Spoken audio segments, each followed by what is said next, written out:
આટલા નાના બાળકો ખરેખર આવી સુંદર મજાની ભાવના હૃદયમાં રાખે છે કે ઘોડા ગાડીમાં ભલે પણ હું મારા મમ્મી પપ્પાને દર્શન કરવા માટે લઈ જઈશ, ક્યારેક પાલીતાણા તો ક્યારેક શંખેશ્વર તીર્થ. ખરેખર 14 રાજલોકની વંદના ખૂબ સુંદર મજાનો કન્સેપ્ટ છે. આ જ તીર્થ અને પરમાત્માના દર્શન કરવાનો આ કન્સેપ્ટ છે. બરોબર 4 દિવસ પછી અહીં લેવામાં આવશે. નવી ઘણી બધી વાતો જાણવા મળશે અને આવા નાના નાના બાળકો કેવા તૈયાર થયા છે પાઠશાળામાં ભણીને. એક મિનિટ સાંભળજો, કોઈ ખડે નહીં હોગા, બેઠ જાઓ. હા, ખૂબ ખૂબ ધન્યવાદ. આ સાંભળજો. મહાવીર જન્મ વાંચનને દિવસે આ નાનકડો બાળક સુંદર મજાનું હાલરડું જે તૈયાર કર્યું છે. ખરેખર હું તો મુંબઈ ઇન્ડિયાની અંદર જઈશ અને આ બધી વાત કરીશ કે આટલા નાના નાના બાળકો બેંકોકની અંદર પણ છે. તમે એવું કહો છો કે બેંકોકની અંદર નથી, કાંઈ નથી, ત્યાંના લોકો વધુ પડતા પાપ કરે, આ કરે, તે કરે, પણ આ બધું ખોટું છે. આ નાના નાના બાળકો પાઠશાળામાં જઈને કેવા તૈયાર થાય છે. આટલો નાનકડો બાળક જે પોતે હાલરડું બોલશે. એક ઝલક સાંભળીએ ખરા.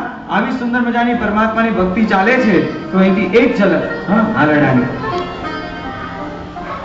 માતા ત્રિશલા ઝુલાવે પુત્રો કારણે ગાવે હાલો હાલો હાલરવાના ગીત સોના પાણી વળી રતને જર્યું કારણું રેશમ ચોરી ઉગરી વાગે છુમ છુમ ગીત હાલો હાલો હાલો હાલો મારા નંદને.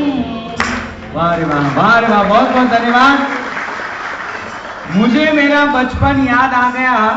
इससे भी छोटी उम्र में एक भाई ने मुझे प्रोत्साहन देने के लिए एक लालच दी थी कि जो भी ये हालरडा प्रतिक्रमण में गाएगा उसे 21 rupees Indian money 21 rupees gift मिलेगी. मैंने ये हालरडा सिर्फ एक दिन में पूरा तैयार किया था, एक दिन में, और वह गिफ्ट को प्राप्त की थी. इतनी छोटी उम्र में ये छोटे छोटे बच्चे को जितने प्रोत्साहन देते हैं उतने ही कम होते हैं. और ऐसे ही बच्चे बड़े होकर ये स्टेज पर आ जाते हैं. सही में ये छोटे दोनों बच्चों के लिए एक बार जोरदार तालियां दीजिए. बहुत बहुत धन्यवाद, खूब खूब धन्यवाद. परिपाचा बेटी जो इनको रुपेश ओरायन पार्टी में शामिल हम लोग कर लेते ना वीरेंद्र भाई.